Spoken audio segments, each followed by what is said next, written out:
सत्य शोधकों को हमारा प्रणिपात। सत्य की खोज के बारे में अनादिकाल से इस देश में अनेक ग्रंथ लिखे गए हैं। इसकी वजह यह है कि इस भारतवर्ष की जो भूमि है, इस भूमि में बहुत से आशीर्वाद छिपे हुए हैं जिसके बारे में हम जानते नहीं।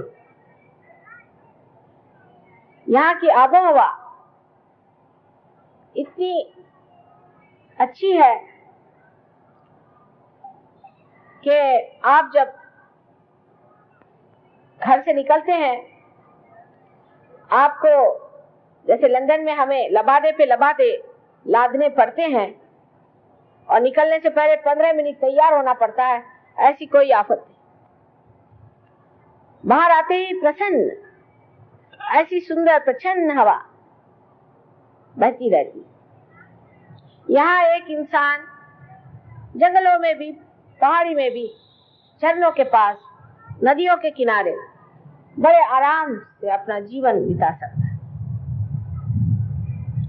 ये हालत किसी भी देश में इतनी अच्छी नहीं। या तो देश बहुत ज्यादा गर्म है या बहुत ज्यादा ठंडे हैं।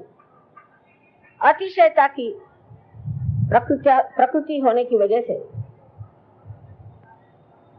वहां पर लोगों को हर समय प्रकृति से झगड़ना पड़ता है और ये संग्राम करते करते लोगों की बुद्धि आक्रमण करने वाली हो जाती, आक्रमणकारी हो जाती है।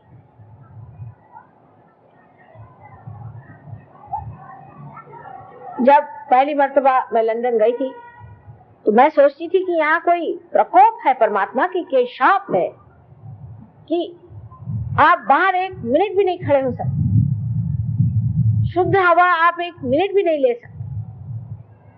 घर से निकलिए तो बंद,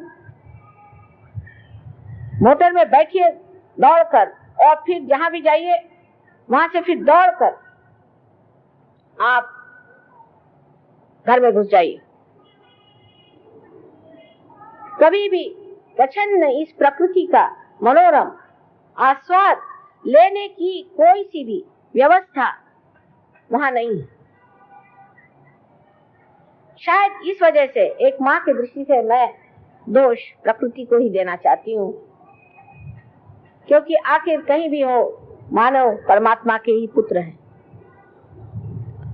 इस दोष की वजह से हो सकता है कि मनुष्य एक दूसरे से वहां बड़ा कटा रहता है और इस वजह से वहां की प्रकृति में क्या दोष है, इसी के और मनुष्य की दृष्टि रहती है।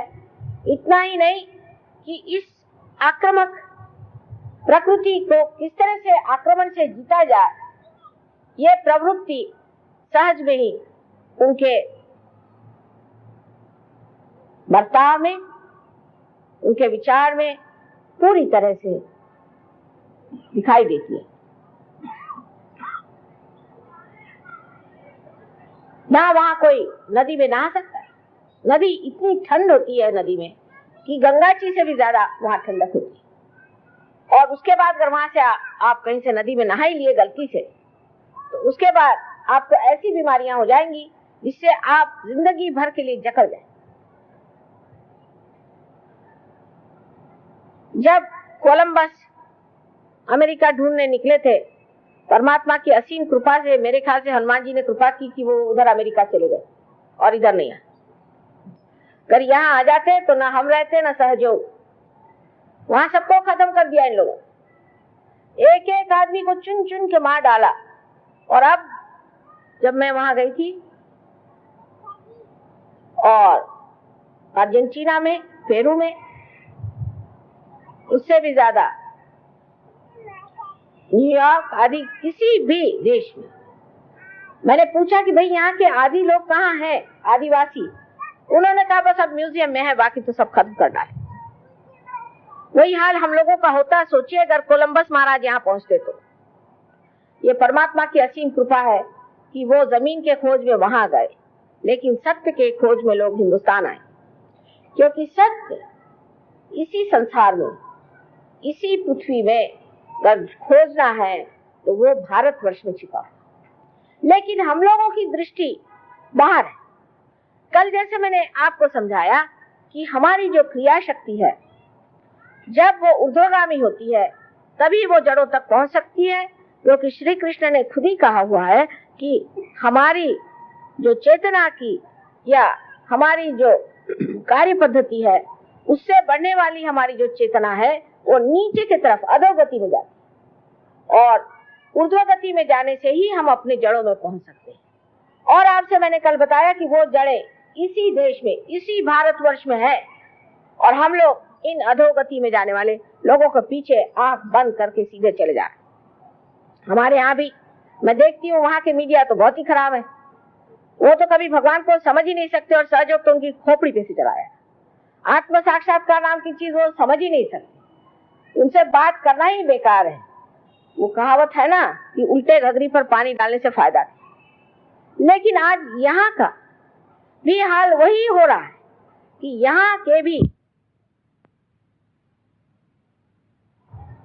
अखबार वाले हैं या और लोग हैं जो कि चाहते हैं कि कुछ बात कहें, वो भी विदेशियों के ढंग से कहते हैं। जैसे हर एक आदमी के ऊपर हावी रहो, हर एक आदमी को आप बुरा भला कहो, जो आदमी आपको पैसा दे दे उसके बारे में आप 1000 बार लिखो, और जो आदमी के पास पैसा नहीं उसके बारे में कुछ मत लिखो। अधिकतर ये हो रहा है। शुरू में जब सहयोग हमने शुरू किया था तो लोगों ने हमसे कहा कि आप अगर गोलगा रेस्टोरेंट में हमको खाने को दीजिएगा और वहां रात का नाच दिखाइएगा तो हम आप पे 2 कॉलम लिखेंगे। हमने कहा मेहरबानी करके आप एक लाइन भी मत लिखिए, मेहरबानी करके। और वही अखबार रात दिन हम लोग पढ़ते हैं, इस अखबारों में इस तरह की बातें लिखी जाती जिसके पीछे वो मन है, वो विचारधारा है जो विदेशी। मेरे विदेशी विचारधाराओं से मुझे कोई लेना देना नहीं लगता, लेकिन वो जो विदेशी विचारधारा है उससे उनका क्या भला हुआ ये तो कम से कम जाके देखना चाहिए। एक आदमी अगर गड्ढे में जाके गिरा है तो ये तो जाके देखना चाहिए कि वो गड्ढे में है कि ऊपर की जो कुछ भी तामझाम है उनका, उससे हम लोग इस तरह से अभिभूत हो जाते हैं कि हम उसी तरफ अपनी नजर किए हुए हैं, और वहां आपको सत्य नहीं मिल सकता। सत्य इस देश में है और इसी देश में आपको सत्य मिलेगा, लेकिन आपका खोजने का तरीका आपको बदलना होगा। सत्य आपके बुद्धि से जाना जाता है, ऐसा बहुत लोगों का विचार है, लेकिन बुद्धि बहुत सीमित है, वो सत्य को जाने। जब बुद्धि को मनुष्य इसी तरह से अपने विचारों को बढ़ाता है, जिसे हम कहें कि मेंटल प्रोजेक्शन करता है, अपने मस्तिष्क को इस तरह से दौड़ाता है, तो वो अपनी ही एक चीज बना करके और संसार के सामने एक कोई बड़ा भारी प्रमाण की तरह से, आइडियोलॉजी की तरह से सामने रखते हैं। आप शायद इतना सफर न किए हो जितना मैंने किया। मैं रशिया गई हूँ, चाइना गई हूँ, अमेरिका गई हूँ, हर दुनिया की आइडियोलॉजी को मैंने देखा है। ईरान गई हूँ, कोई दुनिया का देश नहीं होगा जो मैंने देखा नहीं। और मैंने एक ही बात पाई कि हर जगह आदमी मस्तिष्क से कोई चीज निकाल करके खड़ा कर देता है और यही सबसे बड़ी चीज है ऐसा समझ करके उसके पीछे लग जाता है, और फिर वही भूत बन के उसे खा लेता है। तो सत्य को जानने की इच्छा उसी को हो सकती है जो इसका शिकार हो चुका है, जिसने उस अधोगति की सड़न को, उसकी कुचलाहट को बर्दाश्त किया, जिसकी आत्मा उसमें कुम्हलाई है, वही इसको महसूस करता है। हम लोग उसे इसलिए नहीं महसूस कर सकते क्योंकि हम लोग तो हर समय अब वही सोचते हैं जो वो करे। जिस रास्ते से गुजर के वो गिर गए, उस रास्ते की कोई साकरी गली भी होनी चाहिए जिसको हमें अपनाना चाहिए। सत्य को जानने के लिए ये बुद्धि पर्याप्त नहीं, ये पर्याप्त नहीं है। इसलिए पहले बात अपने बुद्धि से ये जान लेना चाहिए कि अनादिकाल से हमारे देश में जो बड़े बड़े संत साधु हो गए, जो बड़े बड़े अवतरण हो गए, उन्होंने जो जो बातें कह दी वो क्या सब झूठे थे? उन्होंने क्या सब गलत बात कही? उन्होंने हर जगह कहा कि आप अपने आत्म साक्षात्कार को प्राप्त हो। तो क्या वो लोग गलत थे? हाँ, ये हम मानते हैं कि बहुत से लोग चोर होते हैं। अब चोर तो अपने देश में इतने चोर हो गए कि मेरे समझ नहीं आता है कि चोर कौन है और सिपाही कौन है। और चोर बन करके वो लोग सबका पैसा खाते हैं, जैसा इन्होंने बताया, बेचारों को सबको लूटा लाटा है, बहुत परेशान कर दिया। पर कोई एक तो सच्चा आदमी होना चाहिए, कोई तो एक सच्चाई से बात कर रहा है, लेकिन उसके समर्थक कहाँ हैं? वो तो समर्थक उसी चोर के होंगे, क्योंकि वो चोर उनको पैसा देता है। जो ऐसे ऐसे साधु यहाँ हो गए, उनके बारे में अपने अखबारों में इतना ज्यादा लिखा गया था कि लोग अभिभूत हो गए। उसके बाद बाहर जाकर के वो शहंशाह बन के घूम रहे थे और उन्होंने रोल्स रॉयस से खरीदी, ये खरीदा, वो करा, और इस चीज से सब दुनिया अभिभूत थी कि वाह साहब कैसा इन्होंने अच्छा इनको बुद्धू बना के रखा हो। लेकिन सत्य जो है ये हमारे अंदर निहित है। सत्य को हमें अपने मज्जा तंतु पे जानना है, अपने सेंट्रल नर्वस सिस्टम पे जानना है।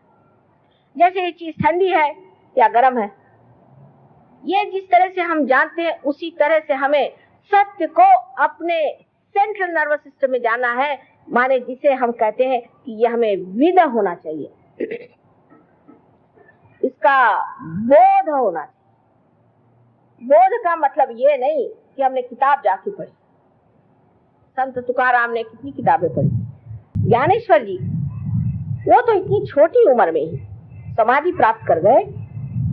हमारे यहाँ कौन से साधु संतों ने यूनिवर्सिटी की डिग्री ली थी? और जो डिग्री लेते हैं उनमें से कितने साधु संत हुए? वो यही डिग्री लेकर आते हैं कि कैसे लोगों को बेवकूफ बनाया जाए। जब वो कोई डिग्री वाला साधु संत हो गया तो समझ लो सबकी हालत खराब होने वाली। समझना ये चाहिए कि सत्य को जानने के पहले हमें नम्रता में उतरना है। अभी तक हमने सत्य को नहीं जाना है। हमने जो अभी तक जाना है वो दूसरों की लिखी हुई बातें, दूसरों की पढ़ी हुई बातें, जो चार लोगों ने बता दिया वो जानते हैं। इसने ये कहा, उसने ये कहा, उसने ये बताया, लेकिन हमने अपनी सेंट्रल नर्वस सिस्टम पे कुछ नहीं जाना। हमारी जो मज्जा संस्था है उस पर हमने कुछ नहीं जाना, उसका हमें अनुभव नहीं आया। एक तो इस नम्रता पर हम आए कि फिर हम जिस सत्य को जानते हैं वो सत्य बड़ा अधूरा था। सत्य में जो आप साइंस में जानते हैं वो वहां है, इसलिए आप जानते हैं, नहीं तो आप क्या जानिएगा कि कार्बन में 4 वैलेंसीज होती है, ये आप देखते हैं, इसलिए आप कहते हैं कि वहां है। इसमें कौन सी बड़ी बड़ी बात हो गई? जो है वही ना आप बता रहे हैं। लेकिन जो नहीं जानते हैं, जिसके बारे में आप अनजान, उसकी ओर अगर आपको दृष्टि करनी है तो नम्रता पूर्वक आपको जानना चाहिए कि अभी बहुत कुछ जानने का है। और जानना शब्द भी जो है ये ज्ञ से आया है, ज्ञ से आया है। इसका मतलब है हमारे मज्जा संस्था में उसकी प्रचिति होनी चाहिए। इसको मराठी में जाणीव शब्द है। इस बात को आप समझ लीजिए कि अपने बुद्धि के जो आप हथकंडे घुमा रहे हैं या उसी से जो कुछ डोरे निकाल निकाल करके सारी दुनिया को नचा रहे हैं, उसमें आप भी नाच जाइएगा, आपके बच्चे भी नाच जाइएगा और सारी दुनिया नाचती रहेगी और कुछ फायदा नहीं। सत्य को जानना चाहिए, या आप नम्रता पूर्वक पहले अपने अंदर स्थित कर दो।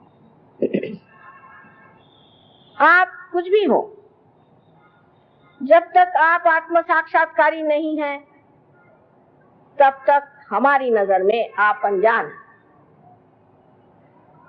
आत्मा का जब तक आपके अंदर प्रकाश नहीं है तब तक आपके पास वो अंतर्दृष्टि आई नहीं जिससे आप हमारे रंग को या कबीर के लाल रंग को समझ नहीं पाए।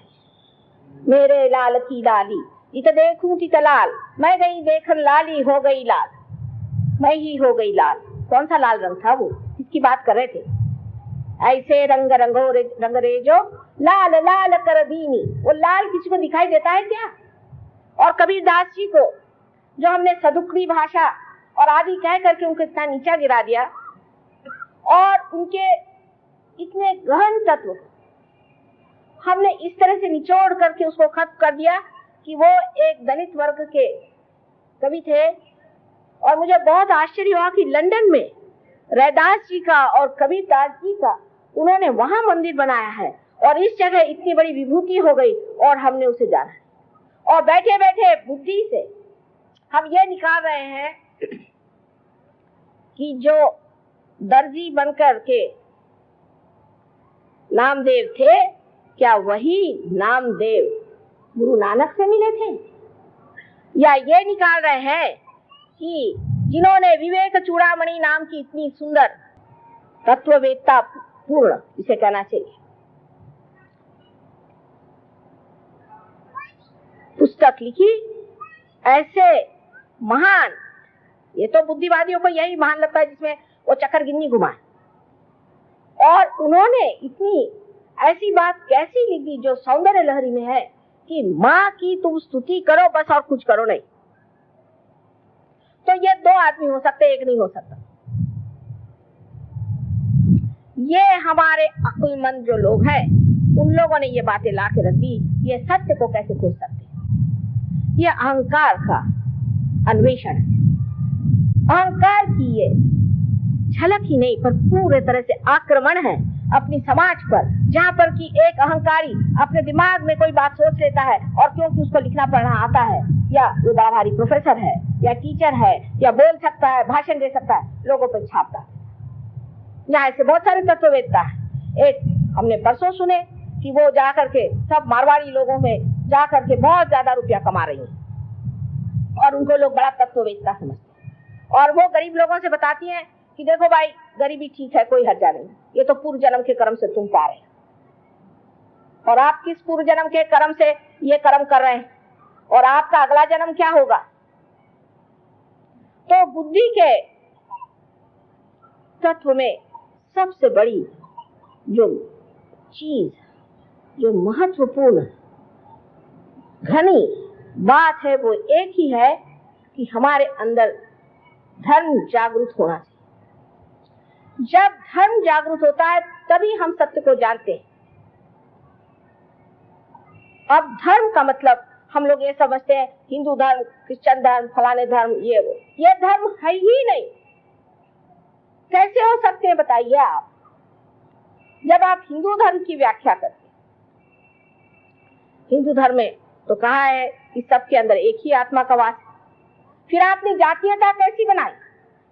जब आपके धर्म में व्यास और वाल्मीकि जैसे लोग ब्रह्मर्षि कहलाए जाते हैं, फिर आपने जातीयता बनाई कैसे कि जन्म से ही आदमी धर्म को प्राप्त होता है। ब्रह्म को जानने वाला ही जब ब्राह्मण होता है तो आपने जातीयता बनाई कैसे? आज जातीयता के नाम से लोग चिल्ला रहे हैं। इसको निकालने का तरीका बुद्धि से नहीं हो सकता। इसके लिए सत्य को प्राप्त होना पड़ेगा। जब तक आप सत्य को प्राप्त नहीं होंगे तब तक आपके अंदर की जातीयता जा नहीं सकती। सत्य को प्राप्त होने के लिए दूसरी बात है कि धर्म में खड़ा होना पड़ेगा। धर्म में खड़ा होना क्या होता है, इसके लिए समझने की बात है। दो उदाहरण हम देंगे। एक श्री कृष्ण का। श्री कृष्ण को लोग सोचते हैं कि उन्होंने अहिंसा सिखाई। हाँ, सिखाई तो है अहिंसा, वो गरीबों के लिए, वो ऐसे लोगों के लिए जो त्रस्त है, लेकिन जो दुष्ट है उनके लिए अहिंसा नहीं सिखाई, उनके लिए हिंसा सिखाई है। जिस वक्त कर्ण का पैर रथ के चक्के में फंस गया था और उनके ऊपर अर्जुन ने अपना गांडी पकड़ा था, तो कर्ण ने उनसे कहा कि देख, तू भी वीर है, मैं भी वीर हूँ और मुझे क्षत करने का तुझे अधिकार नहीं, जबकि मैं सशस्त्र नहीं हूँ। तब कृष्ण ने अपनी उंगली आगे करके कहा कि जिस वक्त द्रौपदी की लाज लूटी जा रही थी तब तेरी वीरता कहाँ गई थी, मार। कृष्ण को लेकर के जो अहिंसा की बात करते हैं वो इसमें का भेद नहीं जानते। कहा जाता है हंसा श्वेता बका श्वेता को भेदो बक हंस यो हो नीरक्षीर विवेके तू हंसा हंसा बका बका। उसका विवेक जब तक आपके अंदर आएगा नहीं, तब तक आप समझ नहीं सकते धर्म क्या है। जिस वक्त ईसा मसीह, जो कि साक्षात अत्यंत पवित्र ओंकार स्वरूप अवतरण थे, एक वेश्या को देखते हैं कि उसको पत्थरों से मारा जा रहा है। उनका किसी वेश्या से क्या मतलब हो सकता है? वो जा करके खड़े हो जाते हैं और कहते हैं, तुम में से जिसने कुछ भी पाप नहीं किया हो वो मुझे पत्थर मारे, मुझे पत्थर मारे। और सब ने अपने पत्थर डाले, क्योंकि वो जो अधिकार सत्य का उनके अंदर था, उसके आगे चलना कठिन बात है। समझने की कोशिश करिए। आज हमारे देश में व्यक्तित्व नहीं है, चरित्र नहीं है। हम लोग रो रहे हैं, चरित्रहीन, दुर्बल, निर्बल, एक तरह से गुलामी लिए हुए इस पैसे के पीछे में चाहे जो करने के लिए हम लोग तैयार हो रहे हैं। उसकी वजह यह है कि अभी हमने ये जाना नहीं धर्म क्या होता है। जब आपके पास पैसा नहीं है, ठीक है, इसलिए गरीबों का पैसा लूटने की जरूरत नहीं। और अगर आप ही खुद, जैसे मैंने कल कहा आपसे कि आप शराब पीते हैं, तंबाकू खाते हैं, सिगरेट पे सिगरेट पीते हैं और यहाँ पर जाके स्ट्राइक करते हैं कि हमें ज्यादा पैसा दीजिए, काहे के लिए? शराब ज्यादा पीने की। धर्म में आने का मतलब ये होता है कि एक संतुलन में रहना, एक मध्य भाग में रहना, इसको कि मॉडरेशन कहना चाहिए। जैसे इंसान हर एक चीज में अति पर चला जाता है, उस अति से छूटकर बीचों बीच खड़ा रहना, ये धर्म। अनेक धर्म बताए गए हैं, ये हमारे अंदर जो सदगुरु हो गए उन्होंने बनाए। स्त्री धर्म दो ही तरह के मैंने अपने देश में देखे, या तो आदमियों के जूते खाइए और या तो आदमियों को जूते मारिए, बीच में कोई चीज दिखाई नहीं देती। या तो सीता जी को एक धोबी घर से निकाल देता है, और या तो कोई ऐसी औरत या कोई आकर के सारे लोगों की नाक कटा देती। पति धर्म, पत्नी धर्म, मातृ धर्म, पितृ धर्म, ये सारे रिश्तेदारी के धर्म है। राष्ट्र धर्म, विश्व धर्म, ये सब से हम परिचित हैं। अपरिचित हम नहीं, लेकिन हम अनहोनी कर जाते, ऐसी बात कर देते हैं जो बिल्कुल अनहोनी है, कि हम उस धर्म को जानते हुए भी वो नहीं करते। इसलिए मैं ये कहूंगी कि ये जो हमारे प्रदेश के लोग हैं, ये उसे जानते नहीं, वो इस बात को जानते नहीं है और इसलिए वो गलत काम करते हैं। तो ठीक है, अज्ञान में हम ज्ञानी होते हुए, इस बारे में जानते हुए भी हम धर्म में खड़े नहीं हो सकते। इसलिए हमारी धर्म शक्ति बड़ी कमजोर है, और जो आदमी धर्म में खड़ा होता है वो सबसे शक्तिशाली मनुष्य होता है। पैसे से आपके अंदर बिल्कुल भी शक्ति नहीं आती। मैंने ऐसे ऐसे पैसे वाले देखे हैं कि जो लड़खड़ाते हुए खड़े रहते हैं, इसका पैसा नहीं दिया, उसका पैसा नहीं दिया, इनकम टैक्स वाले आने वाले हैं, ऐसा होने वाला, वैसा होने वाला है, मेरा लड़का पैसे लेके भाग गया, मेरी बीवी भाग गई, फलाना हो गया, ठिकाना हो गया। सत्ता से तो बिल्कुल भी नहीं आ सकता। सत्ता से आदमी इतना निर्बल हो जाता है क्योंकि दूसरों के हाथ में पड़ गया। दूसरे जब तक उसे सत्ता नहीं देंगे, वो लड़खड़ाता खड़ा रहता, भैया मेरे को वोट दो, मुझे वोट दो, मैं तुम्हारे पैर पड़ता हूँ, जूते तुम्हारे उठा लूंगा। किसी भी चीज से मनुष्य सबल नहीं हो सकता सिवाय आत्मा के। आत्मा ही आपको समर्थ कर सकता है, लेकिन सबसे पहले उसमें आपके अंदर धर्म स्थापना होगी। और धर्मी की स्थापना करने के लिए मंदिर, मस्जिद और चर्च बनाने से होगा नहीं। अपने मंदिरों का हाल सुनिए तो भगवान बचा रखे, और चर्च का हाल मुझसे पूछिए आप, और मस्जिदों का हाल उनसे पूछिए जो मस्जिद में बैठ करके और गलत गलत सलाह करते, मंदिरों में बैठ करके बंदूकें चलाते। ये लोग धर्म को जानने वाले नहीं है, अधर्मी, धर्म के नाम पे महा अधर्म कर रहे हैं। और आज हम ही इस बात को कह सकते, दूसरों की हिम्मत नहीं इस बात को कहे कि ये धर्म नहीं। धर्म मानवता का धर्म है। उसमें यह नहीं कि आप जाकर के 4 लोगों को बटोर के लाइए और मिशनरी जैसे उनके खाना पीने को दीजिए, और अपने लिए बड़े बड़े नोबेल प्राइजेस। ये धर्म नहीं है। धर्म वो है जहाँ मनुष्य अपने जीवन को संतुलन में रखता है, उसमें पूरा संतुलन हो जाता है, जहाँ वो प्रेम के धर्म में बसा हुआ रहता है, वो सहज में ही सारा कार्य करता है। कोई सी भी उसके अंदर से अगर ऐसी क्रिया घटित हो जाए जो बहुत ही अभिनव हो, उसके प्रति कोई भी उसे गर्व नहीं होता, ऐसा ही आदमी हम कहेंगे धर्म में होता है। पर आप कहिएगा माँ ऐसे आदमी आएंगे कहाँ से? तो बात ठीक है, ऐसे धर्म के आदमी कहाँ से आएंगे? जैसा मैंने कल कहा कि मार्क्स ने कहा कि ऐसे लोग होने चाहिए कि जो यहाँ स्टेटलेस हो जाए, स्टेट न रहे। ऐसे लोग होना चाहिए कि जो आपस में इतने प्रेम से रहे कि कोई झगड़ा ना हो। सबसे ज्यादा डिवोर्स तो वही होते हैं जहाँ मार्क्सवाद चल रहा है। तो क्या गलती हो गई वहां पर? जो कि इन्होंने कहा था कि हम ऐसी स्टेट बनाएंगे, वो नहीं बना पाए। इसकी वजह ये कि वहां धर्म नहीं, वहां धर्म नहीं है। और धर्म हमारे अंदर स्थापित करना बहुत ही आसान चीज है। जब कुंडलिनी का जागरण होता है तो हमारे नाभिक चक्र में जब कुंडलिनी आती है तो उसके प्रकाश से हमारे अंदर आपो आप धर्म जागृत हो जाता है। अधर्मी से अधर्मी मनुष्य भी धर्म में उतर जाता है। पर जो मनुष्य अंदर से धार्मिक है उसके लिए कुंडलिनी का जागरण बहुत ही आसान है। अब बहुत से लोग ऐसे भी होते हैं कि जो धर्म के नाम में अनेक गलतियां कर जाते हैं। वो सीधे साधे भोले भाले लोग होते हैं। जैसे ये बता रहे थे, हमने ऐसे बहुत सारे देखे, विलायत में भी देखे और यहाँ भी देखे हैं, जो कि गुरुओं के चक्कर में घूम कर और उसमें पैसा देते हैं और उनके चरण छूते हैं और उनसे सोचते हैं कि भाई अगर हमारा गुरु जाएगा स्वर्ग में तो हमें भी साथ ले जाए। लेकिन वो तो नर्क में जा रहे हैं और उनके साथ सभी नर्क में जाने वाले। उसके लिए पैसा देकर के आप नर्क जा रहे हैं।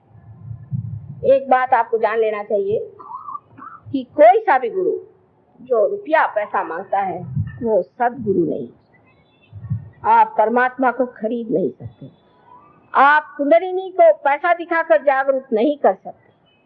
वो वही चीज है जो मनुष्य कर सकता है कि वो पैसे से लुभा सकता है लोगों। लेकिन कुंडलिनी एक जीवंत शक्ति है, शुद्ध इच्छा है, और कोई सा भी शुद्ध मनुष्य पैसे से जीता नहीं जा सकता, ना खरीदा जा सकता। इसलिए आप जान लीजिए कि कोई भी आदमी आपसे यह कहे कि तुम्हारे कुंडलिनी जागरण का इतना पैसा दो या तुम्हारे आत्म साक्षात्कार इतना पैसा दो, तो उस पर विश्वास नहीं करना। लेकिन फिर यह प्रश्न किया जाता है कि यह धर्म की शक्ति क्यों बढ़ाई जाए और धर्म में शक्ति रहने से क्या फायदा? जो बिल्कुल पर्याप्त सही बात है कि अगर आप धर्म की बात कर रहे हैं, संतुलन की बात कर रहे हैं और अति में नहीं जाना चाहिए इसकी बात कर रहे हैं, तो आखिर क्यों? जब आप कोई प्लेन को देखते हैं जो आकाश में उड़ता है, उसके उड़ान से पहले देखा जाता है कि वो संतुलित है या नहीं, उसके सब पेच कसे हुए हैं या नहीं, वो सब पूरी तरह से जुटा हुआ है या नहीं। उसी प्रकार धर्म से मनुष्य में वो शक्ति आती है जिससे वो उड्डान कर सकता है। उसका उड्डान बहुत आसान और बिल्कुल सीधा पहुंचता है अपने लक्ष्य की ओर जब वो धर्म में खड़ा। बाह्य के धर्मों की मैं बिल्कुल भी नहीं बात कर रही हूँ, लेकिन अंदर के अपने धर्म होते हैं। जैसे कार्बन की वैलेंसी जो 4 है, ये उसके धर्म है। कार्बन का धर्म है उसकी 4 वैलेंसी। और उसी प्रकार हमारी 10 वैलेंसी है, हमारे 10 धर्म है। उन 10 धर्मों को हमें संभालना चाहिए, और जब तक हम उन 10 धर्मों में संतुलित नहीं होते हैं तब तक हमारी उड़ान नहीं हो सकती। वो 3.5 लपेटे में, जैसे कि एक कागज को आप लपेट लीजिए इस तरह से मध्य नाड़ी, और उसके जो बीच का हिस्सा जो बहुत सूक्ष्म है, उसके अंदर से कुंडलिनी एक बिल्कुल छोटे से बाल की तरह उठ करके और छेद देती है ब्रह्मरंध्र। उसके बाद ऊपर से परमात्मा की जब करुणा बहने लगती तब और उसके साथ में बहुत सारे ऐसे ही केश के जैसे बिजली के तरह तार जैसे उठते हुए कुंडलिनी 6 चक्रों में भेदती हुई ऊपर तक चली जाती है। जो आदमी संतुलन में रहता है, जिसने हमेशा धर्म का पालन किया है, जो धर्म में रहता है, अपने गौरव से रहता है, ऐसे आदमी की कुंडलिनी खट से पूरा की पूरा ब्रह्मरंध्र छेद करके ऊपर चले जाते। ऐसे हमारे यहाँ कुछ लोग हैं, लेकिन वो देहातों में रहते हैं, शहरों में नहीं। शहर में तो पहली भूत की ये दशा है कि वो अहंकार रूपी बड़ा सुंदर सा जान पड़ता है, और उस अहंकार में डूबे हुए हम कठिनाई से पाते हैं। अभी थोड़े दिन की बात है, हम देहातों में ज्यादा घूमते हैं, आप जानते हैं। 4-5 दिन हुए होंगे, एक गांव है अस्त गांव, जो कि बहुत ही छोटा गांव है, और उस गांव में बहुत दूर दूर से लोग अपने बैलगाड़ी में पैदल आए, हजारों की तादाद। और कुछ नहीं, मैंने कहा ऐसे हाथ करो, और थोड़ा सा संतुलन दिया। बताओ कितनों के हाथ में ठंडक आ रही, सबने हाथ उठा दिए और सबने बता दिया कि हमने पार हो गए, और बस खुश हो गए, उनकी शक्लें बदल गई। अब लोग कहते हैं कि माँ आप तो देहाती लोगों को ज्यादा पसंद करती हैं, और जो मराठी में कहते हैं जेकार आंधले गांधले उन्हीं को आप देखती हैं, और जो धड़धाकट है उनको नहीं जानती। मैंने कहा भाई धड़धाकट तो कोई परमात्मा की ओर तो आए। जो शहरों में रहने वाले लोग हैं उन पे जो मैंने कल आपको बात बताई थी कि अधोगति की ओर जा रहे, चित्त उनका हमेशा गलत ही चीजों की तरफ जाता है, जहाँ नहीं जाना चाहिए वहीं जाता है। उसकी वजह यह है कि हमने अपना जो मार्ग लिया हुआ है वो उल्टा है। इसको उलटना चाहिए, इसको ऊपर की ओर लाना चाहिए, ऊर्ध्व गति में जाना चाहिए। सो कैसे?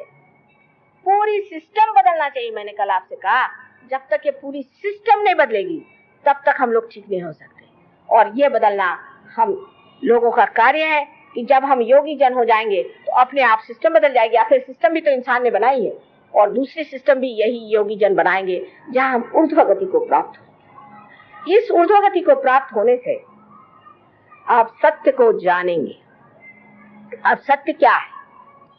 सत्य एक छोटी सी व्याख्या में कहा जा सकता है कि सत्य यह है कि आप आत्मा हैं। आप अहंकार, मनोविकार, शरीर आदि कुछ भी नहीं, आप स्वयं आत्मा हैं। ये परम सत्य, और इसको जानने के लिए आपको आत्मा होना पड़ेगा। जब तक आप आत्मा नहीं हुए तब आपके लिए हर एक चीज जो बेकार है वही आप है, आपका मकान है, आपका ये है। जब तक आप ये कहते हैं कि ये मेरा है तब तक आप वो नहीं है। जब तक आप कहते हैं कि मेरी मोटर है, माने आप मोटर नहीं है। लेकिन जब आत्मा आप हो जाते हैं तो आप कहते हैं माँ मैं आत्मा हूँ, ये सत्य। लेकिन जैसे ही सत्य हमारे अंदर प्रकटित होता है तब हमारे चित्त में क्या परिवर्तन हो जाता है? सबसे पहले तो इस आत्मा के प्रकटीकरण से जो लोग बुद्धिवादी होते हैं उनके बुद्धि में प्रकाश आता है, और जो हृदयवादी होते हैं उनके हृदय आनंद से डोलने लग जाती है। तो उसके बारे में मैं कल बताऊं, लेकिन आज बुद्धिवादियों की बात मैं बताती हूँ कि जो बुद्धिवादी होते हैं उनकी बुद्धि में एक प्रकाश आता है, और वो देखते हैं कि यहाँ बैठे बैठे हम महसूस कर रहे हैं इन उंगलियों के अग्रों में के इस आदमी में क्या शिकायत है और हम में क्या शिकायत है। हम किस तरह से इस चीज को महसूस कर रहे हैं। एक बार जब शुरू में इंग्लैंड में हमने काम किया, आप आश्चर्य करेंगे, 4 साल तक हम 7 आदमियों की खोपड़ी ठीक बैठे करते रहे, परेशान हो गई तबीयत। मैंने कहा इससे अच्छा उस हिंदुस्तान में काम करे, पर क्या करें, हमारे पति की वहां नौकरी है। तो मैंने कहा चलो इन पे कुछ हाथ चला सके। तो 7 साल तक हमारे परेशान हो। 4 साल तक हमने 7 आदमियों पे मेहनत करी। लेकिन उस वक्त एक साहब जब वो पार हुए तो उन्होंने कहा कि आप कहते हैं, उनको तो विश्वास नहीं होता ना कि यहाँ बैठे बैठे आप सामूहिक चेतना में जागरूक हो जाते हैं, और ये सामूहिक चेतना आपके नसों पे प्रदर्शन देती है, उसकी प्रचिति देती है। तो किस तरह? मैंने कहा अच्छा तुम कोई सवाल पूछो। कहा लगा कि अच्छा मेरे पिता की चिट्ठी नहीं आई, बहुत दिन से टेलीफोन नहीं आया, मैं जानना चाहती हूँ मेरे पिता कैसे। अच्छा मैंने कहा ऐसे हाथ करके और तुम ध्यान करो अपने पिता का। एकदम से उनकी उंगली यहाँ पर बुरी तरह से जलने लगी। कहा माँ इसका क्या अर्थ हुआ? मैंने कहा देखो बेटे ये सब आपके पिता के चक्र है, और ये जो है विशुद्धि चक्र है। तो अंग्रेजी में मैंने कहा कि he must be down with very bad bronchitis. और जब मैंने ऐसे कहा, उसने कहा सच बात है? मैंने कहा तो फोन करो। तो उन्होंने फोन किया तो उनकी माँ फोन पर आई और उन्होंने यही वाक्य कहा, your father is down with very bad bronchitis. उसके बाद उनका अच्छा अब क्या करें, मैंने कहा अच्छा मैं तुमसे बताती हूँ उसको किस तरह से ठीक करना है। और जब वो किया तो 1 घंटे बाद उनकी माँ का फोन आया, उनका भाई पता नहीं क्या चमत्कार हो गया कि तुम्हारे फादर एकदम आधे घंटे बाद उसके खड़े हो गए, इस परफेक्टली ऑर्डर। ये चित्त की कमाल, जिसे चित्त कहते हैं, ये असली चित्त है जिसमें सत्य का प्रकाश आ जाता है। यहाँ बैठे बैठे आप ये सब कार्य कर सकते हैं। आज तक मनुष्य ने कोई सा भी जीवंत कार्य नहीं किया, सब मरा हुआ कार्य हम लोग कर रहे हैं। मैंने कल ही बताया आपसे, जीवंत कार्य सिर्फ आत्मा के प्रकाश से हो सकता है, जबकि हाथों के उंगलियों के सहारे सारी कुंडली नहीं उठती है। आज आपने डॉक्टर वॉरेन को सुना है, इनकी जो बातें हैं, जो भी कहा, इससे बहुत गहरे आदमी है। इन्होंने कम से कम कुछ नहीं तो 4-5 हजार ऑस्ट्रेलिया के लोगों को आत्मदर्शन दिया, और इन्होंने कुल वहां 12 शहरों में सेंटर्स खोले हैं। सिर्फ सिडनी में ही 7 सेंटर्स। इतना इन्होंने कार्य किया, और ये आदमी बिल्कुल गए बीते हालत में यहाँ आए थे, बहुत बीमार थे। इतनी समर्थता इस आत्मा ने दे दी। यही समर्थ, यही कहा जाता है मराठी में, समर्थाचिया वक्र पाहे असा सर्वभूमंडली कोण आहे। हमारे शिवाजी महाराज भी आत्म साक्षात्कारी थे। देखिए उनका जीवन कितना शुद्ध था। कर आप तुकाराम या ज्ञानेश्वर जी, नामदेव जी, गोरा कुंभार, किसी का भी जीवन देखे तो आप कहेंगे कि माँ इतने शुद्ध कैसे थे, क्योंकि आत्म साक्षात्कारी मनुष्य शुद्ध रहता है, अपने में समर्थ रहता है, और किसी तरह से आशंकित नहीं रहता है। हर समय जानता है कि उसकी रक्षा परमात्मा करने वाले है। आपको परमात्मा के साम्राज्य में आना चाहिए। आजकल के जमाने में ये बातें करना, लोग सोचते हैं ये मेरी बेवकूफी है, क्योंकि जो बेवकूफ होते हैं वो दूसरों को हमेशा इस तरह से समझते भी। लेकिन बात सही यह है कि जो हजारों वर्षों से अपने देश में कहा गया है कि आत्म साक्षात्कार को प्राप्त करिए, वो बात बिल्कुल सही है, और वही बात आज मैं दोहरा रही हूँ। इन लोगों की बातों में आ करके, इन लोगों के झांसे में आ करके आप दूसरी बेवकूफी कर रहे हैं। पहले इनके झांसे में आके देश को बेच डाला, और अब इनके झांसे में आ करके आप अपनी जो पुरातन सबसे बड़ी चीज, मूल्यवान चीज है, उसको भी खो देंगे। कुंडलिनी का जागरण करना कोई आज की बात नहीं है। मार्कंडेय को कहते हैं कि 14,000 वर्ष पहले उन्होंने कुंडलिनी का जागरण किया था। जनक राजा ने नचिकेता का कुंडलिनी का जागरण किया था। उस वक्त 1 ही 2 लोगों का जागरण होता था, क्योंकि जिंदगी के इस वृक्ष पर 1 ही 2 फूल लगते थे। पर आज मैं कहती हूँ कि मौसम बहार का है, हजारों फूल तैयार है, जिसके लिए नल दमयंती आख्यान में लिखा हुआ है कि कलयुग में ही ऐसा समय आएगा जहाँ पर कि हजारों लोग एक सर्वसामान्य घर गृहस्थी में रहने वाले आत्म साक्षात्कार को प्राप्त हुए। नाड़ी ग्रंथ नाम का एक ग्रंथ भृगु मुनि ने न जाने कितने हजारों वर्ष पहले लिखा था। उसमें स्पष्टता लिखा हुआ है कि इस तरह का समय आने वाला है जब लोगों की सहज में कुंडलिनी जागृत हो जाएगी। लेकिन कुंडलिनी की बात हजारों वर्ष तक लोगों ने गुप्त रखी और कही। ज्ञानेश्वर जी ने अपने ज्ञानेश्वरी में 6ठे अध्याय में, जबकि उन्होंने गीता पे टीका लिखी, उनसे रहा नहीं गया, उन्होंने उस पे कुंडलिनी का वर्णन कर दिया। लेकिन बाद में सबको बताया गया कि वो 6ठा अध्याय पढ़ा न जाए, क्योंकि इनका पेट जो मारा जाएगा, जो परमात्मा के नाम पर पैसा कमा रहे हैं उनका पेट मारा जाएगा। तो उन्होंने कहा कि आप 6ठा अध्याय मत पढ़ें। 6ठा अध्याय पढ़ने से लोग जान लेते कि ज्ञानेश्वर जी ने दिंडी करने के लिए नहीं कहा था, कभी नहीं कहा था कि आप तंबाकू चढ़ा करके विठ्ठल विठ्ठल करके अपनी तंदुरुस्ती चौपटाए। उन्होंने कहा था कि ध्यान करके परमात्मा को प्राप्त हो। भक्ति का मार्ग ये नहीं कि जैसे कहा जाता है चित्रकूट के घाट पर भई संतन की भीड़, तुलसीदास तिलक जिसे तिलक करत रघुबीर, उसको भी तिलक लगा दिया, चल आगे चल। उनको नहीं पहचाना, हनुमान जी को नहीं पहचाना, क्या फायदा? ये एक जिसने आत्म साक्षात्कार को प्राप्त नहीं किया उसकी क्या दशा होती, ये तुलसीदास जी ने वर्णित किया हुआ। इसलिए आत्म साक्षात्कार होना बहुत आवश्यक है। आत्म साक्षात्कार करने के लिए कोई ऐसे अजीब अजीब प्रश्न पूछते हैं कि आप ही क्यों करते हैं? भैया आप करो, मुझे तो बड़ी खुशी हो, आप आइए पधारिए, मैं आपको 10 हार पहनाऊं, मुझे छुट्टी करिए। अगर आप कर सकते हैं तो क्या करें, क्योंकि मैं कर सकती हूँ इसलिए वो नाराज। लेकिन अगर आप कर सकते हैं तो बड़ी अच्छी बात है, आप करिए ना। ये कोई काम आसान नहीं, पहाड़ों जैसी कुंडलिनी उठाना आसान चीज नहीं है। लेकिन इसलिए कि कुछ कहना ही चाहिए तो लोग किसी तरह की बातें करते रहते। इससे कोई हमारा क्या लाभ होने वाला है? हम तो सब प्राप्त, हमारे पास तो सब कुछ। लेकिन बांटे बगैर मजा भी नहीं आता। इसीलिए मैं कहती हूँ कि हम तो बड़े कैपिटलिस्ट हैं और हम बड़े भारी कम्युनिस्ट भी हैं, क्योंकि बांटे बगैर मजा नहीं आता है और सब लोग घूमते फिरते रहते हैं जंगलों में, गरीबों के पास, अमीरों के पास, सबके पास दौड़ते रहते हैं कि बाबा अपने आत्म साक्षात्कार को प्राप्त। एक माँ की इच्छा यही है कि जब तुम्हारा ही इतना बड़ा धन, तुम्हारे अंदर इतनी संपत्ति है, तो क्यों न उसे प्राप्त करें, उस संपत्ति को क्यों न प्राप्त करें, उस संपत्ति को हम क्यों न अपने अंदर पनपने दें और उसका उपयोग करें, उसकी शक्ति पर हम जागरूक। ये हमारा देश का धरोहर, ये हमारा देश का धरोहर है। इसको जान लीजिए कि आपका और कोई धरोहर नहीं, और सबसे मूल्यवान धरोहर ये है। जिस दिन आप इसे प्राप्त करेंगे उस दिन सारा संसार आपके चरणों में लौटेगा। ये लोग जब आए थे प्रदेश से, आते साथ इस भारत भूमि की मिट्टी उन्होंने अपने सर में लगा ली। और जब ये तुकाराम के स्थल पर गए थे देहू में, और वहां जब ऊपर पहुंचे तो लोगों ने बताया कि माँ ये तो मिट्टी पे अपना सर लगा है। मैंने कहा क्यों? कहले माँ चैतन्य जो है जमीन के अंदर से फूट पड़ रहा था। चैतन्य हम देख रहे थे एकदम जैसे कि अंदर से फुवारे निकल रहे थे।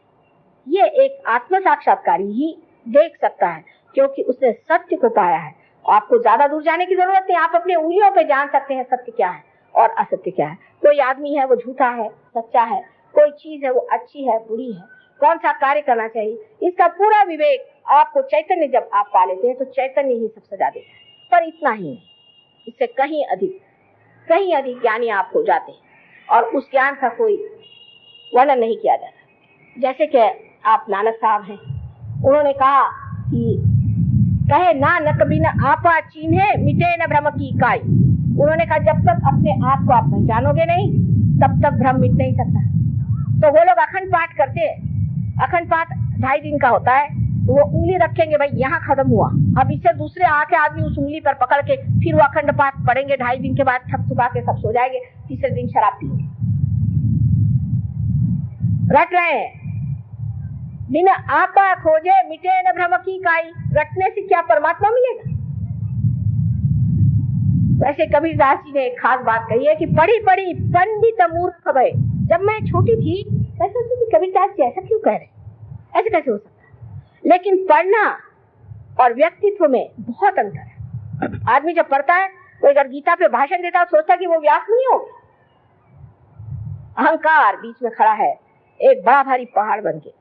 इसलिए भाषण देते वक्त लोग बातें ऐसी बड़ी बड़ी करते हैं और अंदर से सारा खोखलापन। 2 दिन उनके पास जाइए तो पता चलता कि हे भगवान, इतना ये खोखला आदमी ये इतनी बड़ी बड़ी बातें करता है, इसे कोई भी लज्जा नहीं आती इस तरह की बातें कैसे करता है? क्योंकि उसके अंदर धर्म की शक्ति नहीं। जिस आदमी में धर्म की शक्ति होती वो कभी भी इस तरह की असत्य बात बाहर और अंदर से पूरी तरह से एक खोखलेपन से जीवन नहीं बिता। मनुष्य के व्यक्तित्व के लिए आज जरूरी है कि आप अपने आत्मा को जान, उसके बाद आप अपने धर्म को भी जान जाएं, अपने शरीर को जान जाएं, अपने प्रकृति को जान जाएंगे, अपने स्वभाव को जान जाएंगे, अपने चक्रों को जान जाएंगे। कम से कम मैं कहती हूँ कि आपके गुरु हैं तो कम से कम आपकी तंदुरुस्ती तो अच्छी रखें। पैसा तो खूब ले रहे हैं, तंदुरुस्ती तो आपकी चौपट है। किसी को पैरालिसिस हो रहा है, किसी को और कोई बीमारी हो रही है। और ऐसे लोग बुद्धिवादियों को बहुत अच्छे लगते हैं। एक पूना में एक गुरु हो गए, अब रहे नहीं भगवान की कृपा से, उनके शिष्य लोग आए। किसी को पैरालिसिस है, किसी को किडनी ट्रबल है, किसी की आंखें ऊपर चढ़ रही है, किसी को दिखाई नहीं देता, कोई अंधा हो गया, कोई कुछ। तो मैंने कहा भाई आपके गुरु करते क्या थे? तो उनके जो शिष्य साहब बड़े लंबा मुंह करके मुझे कहा, आपने तरुणोपाय गरुणोपाय करुणोपाय सुना है? मैंने कहा नहीं भाई नहीं सुना। कहाँ लिखा है? कौन से शास्त्र में? नहीं शास्त्र में नहीं, हमारे गुरुजी ने हमें बताया। अच्छा, ये कहाँ से बीच में से निकल आए आपके गुरुजी जो कि सारे शास्त्रों को बना करके और अपनी तरफ से बता रहे हैं एक बात को। जो आदमी अपने ही तरफ से नई चीज निकालता है और अपने को बड़ा अभिनव समझता है, वो जीवंतता लेकर नहीं, क्योंकि जीवंत चीज ऐसी होती है कि बीज से मूल और मूल से उसकी पूरी सृष्टि होती है एक वृक्ष की, और फिर उस वृक्ष में ही जा करके फल लगता है। ये नहीं कि फल कहीं आकाश से चला है, वो तो प्लास्टिक का होगा। सारे शास्त्रों का आधार इस पर होना चाहिए। अब ये जरूर है कि एक शास्त्र यहाँ लिखे गए समय आचार के अनुसार दूसरे शास्त्र समयाचार के अनुसार वहां लिखे, लेकिन जो इंसान उनका सार एक करके बताए वही सदगुरु है। जो उनमें ये दिखाए कि ये गलत है और वो गलत है, वो आदमी सदगुरु नहीं। साईनाथ, श्री के साईनाथ, उनके मैं जब जगह गई थी तो मुझे बड़ा आनंद आया। उन्होंने लिखा है कि किसी भी धर्म की निंदा करना महापाप है। धर्म चीज और उस धर्म के पालने वाले उसके उल्टा मुंह करके बैठे हुए। इसलिए उनके पालने वालों से आप धर्म को गालियां मत दीजिए। धर्म चीज और ज्यादातर धर्म इसलिए लोग इस्तेमाल करते हैं कि यही एक पाखंड से वो जिंदगी में रह सकते हैं। जैसे हमारे बंबई में एक बार बड़ा भारी स्मगलिंग केस हुआ, तो जब उन्होंने विलायती शराब लाई तो वो गीता के किताबें बना बना करके ऐसी झूठ मूठ की उसके अंदर रखेगा, क्योंकि गीता को कौन पूछे। इसी तरह से धर्म है, बड़ा भारी टीला विला लगा लीजिए, एक नाटक बना लीजिए और धर्म का नाम ले लीजिए तो लोग चले आपके पैर। धर्म के लिए संसार छोड़ने की जरूरत नहीं, घर द्वार छोड़ने की जरूरत नहीं। कोई चीज जब पकड़ी नहीं तो छोड़ेंगे किसी? जिसने किसी चीज को पकड़ा हो वही तो छोड़ेगा। आज ठीक है, हमारे पति है, उनकी एक फैमिली है, पिता की एक फैमिली है, उनका एक ढर्रा है, उस घर में रहने का है, ठीक है, उस घर से हम रह रहे। कल अगर आप जंगलों में कहिए, जंगलों में रहेंगे, हमारी अपनी बादशाहत है। हम थोड़ी ना कि ये चीज चाहिए हमको, वो कंफर्ट चाहिए हमको, एयर कंडीशनिंग चाहिए। ये तो भिखारियों के लक्षण है। और जो भिखारी होता है वो कोई गुरु नहीं हो सकता। जो आपके टुकड़ों पे पलता है वो कोई गुरु होगा? आपसे अगर कोई कहे कि मेरे घर में आपके मुफ्त रहे तो आप रहिएगा, जिसमें इतना भी आत्माभिमान नहीं। ऐसे आदमी को आप लोग गुरु मान लेते हैं और उनको पैसा रुपया देते रहते हैं, उनकी बकवास सुनते रहते हैं, तो आपके लिए भी क्या कहा जाए। ऐसे लोग मार खाते हैं और उनकी कुंडलिनी हाथों हाथ हो जाती। मैंने देखा है हताहत इतनी बुरी तरह से होती है कि कभी कभी किसी किसी की कुंडलिनी जैसे कोई किसी ने मार मार के उसके बिल्कुल धजड़ा बना दिया, इतने उसमें छेद दिखाई देते और माँ छटपटाती रहती बेचारी आपकी माँ कि इसको कैसे मैं रियलाइजेशन दूं, इसका मैं कैसे उद्धार। तो परिवर्तन होना चाहिए, आपके अंदर परिवर्तन होना चाहिए। और परिवर्तन ऐसा होना चाहिए कि दुनिया कहे चमका हुआ ये सितारा है, ये चमक गया है, इसके मुंह पर ये कांति आती है, ये कितना बढ़िया आदमी है। हमने ऐसे ऐसे लोग देखे कि एक रात में शराबी कबाबी आदमी था, इतना शराबी आदमी कि आके मुझे वो गालियां दे रहा था, और दूसरे दिन पार होते ही आप उनकी शक्ल नहीं पहचान सकते, क्योंकि आदमी समर्थ हो जाता है, इतना शक्तिशाली होता है कि किसी भी तरह की गंदगी, किसी भी तरह की बुराइयां, किसी भी तरह की गुलामी वो नहीं करता। हमको कोई संत साधुओं से थोड़े कहना पड़ता था कि भाई तुम शराब मत पियो, उनके लिए कोई शराबबंदी थोड़ी करनी पड़ती थी। वो स्वयं इतने शुद्ध थे कि जहां जाते थे वहीं लोग इसको छोड़ते। लेकिन इतना ही नहीं, जिस वक्त आप सत्य को प्राप्त होते हैं तो इसका एक प्रकाश है। उस प्रकाश में जब आप दूसरों को देखते हैं तो आपको नजरअंदाज आ जाता है कि इस आदमी को क्या परेशानियां हैं और उसकी सहायता कैसी है। सबसे बड़ी तो बात यह है कि सत्य का प्रकाश स्वयं प्रेम है, और प्रेम में क्षमा। हर समय आदमी चाहता है कि इसको क्षमा कर, और जब कोई सहयोगी आके कहता है माँ इसे थोड़े दिन क्षमा कर दीजिए, मुझे बड़ा आनंद आता है कि देखिए इसने ये सहानुभूति से कहा कि माँ इसे क्षमा कर दीजिए, ये ठीक हो जाए। इस तरह से जिसको हम सत्य समझते हैं उसको हम सोचते हैं कि सत्य वाला आदमी एकदम ऐसा होता है जैसे दुर्वासा। अधिकतर जो लोग सत्य की बात करते हैं वो अधिकतर ऐसे ही होते हैं, बड़े कठिन जीव, क्योंकि आगे आप खड़े नहीं हो सकते। लेकिन जो परमात्मा के सत्य को जानता है वो प्रेम का सागर होता है, वो करुणा का सागर होता है। उसके एक दृष्टि के कटाक्ष से आपका पूरा निरीक्षण हो जाता है। इतना ही नहीं, लेकिन आपकी सारी दुविधाएं दूर हो सकती है। ये बात सच है, इसको आप आजमाएं और देखें। लेकिन जो अहंकार पूर्ण है उनके लिए सहयोग नहीं है, उनके लिए सहयोग नहीं है। जो नम्रता पूर्वक सहयोग में आना चाहे उन्हीं के लिए सहयोग है, अहंकारी लोगों के लिए सहयोग नहीं। इसलिए कृपया ये जान लीजिए कि जो लोग अहंकार पूर्ण यहाँ पर कुछ तमाशा देखने आए हों, उनके लिए बेहतर होगा कि वो कहीं जाकर और अच्छा तमाशा देखें। जो अपना तमाशा देखना चाहते हैं, जो खुद को देखना चाहते हैं, जो आपा चिन्हना चाहते हैं, वो यहाँ पर बैठे। इसी से आप सत्य को जानेंगे, और सत्य को जानने का मतलब कभी भी बुद्धि से नहीं होता है, लेकिन आत्मन्येव आत्मनि तुष्टः, आत्मा से ही आत्मा को जाना जाता है। ये बड़ी कमाल की चीज कि जब आत्मा हमारे अंदर जागृत होता है तब इस आत्मा से ही हम सर्वव्यापी इस आत्मा को जान सकते हैं। इसीलिए बुद्ध ने पहले कह दिया कि तुम भगवान की बात ही मत करो, पहले तुम आत्म साक्षात्कार की बात करो। उस पर लोग कहते हैं कि उनका ईश्वर में विश्वास नहीं था। ये बात, ईश्वर की बात करो तो लोग खुद ही को ईश्वर कहने लगते हैं। इसलिए बेहतर है कि पहले आत्मा को प्राप्त करो, पहले आत्मा को ले, आत्मा को जाने। और ये सबसे बड़ी चीज है जो हमको मिलते ही हम एक दूसरे साम्राज्य में जाते हैं, एक नए व्यक्तित्व में जाते हैं। अब बहुत से लोग ऐसा भी प्रश्न पूछते हैं कि माँ, इससे गरीबी कैसे हट सकती है? बिल्कुल हट सकती है। गरीबी मन की होती, गरीबी पैसे की नहीं होती, गरीबी मन की होती। आपको आश्चर्य होगा कि जब चैतन्य पूर्ण जो पानी है, ये अगर आप अपने अनाज को दीजिए तो उसकी जो फसल होती है वो 10 गुना ज्यादा हो सकती है।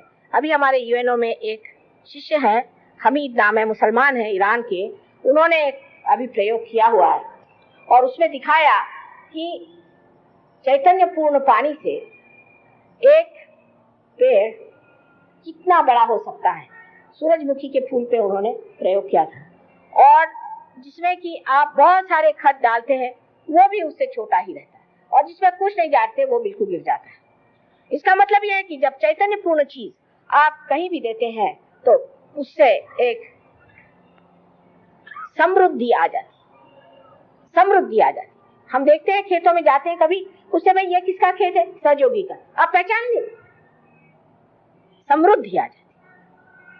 और उस समृद्धि का एक ही तरीका है कि परमात्मा से आशीर्वादित आत्मा आप बने। उसके अनेक हाथ हैं, उसके अनेक आशीर्वाद हैं, उसके दरबार में किसी चीज की कमी नहीं।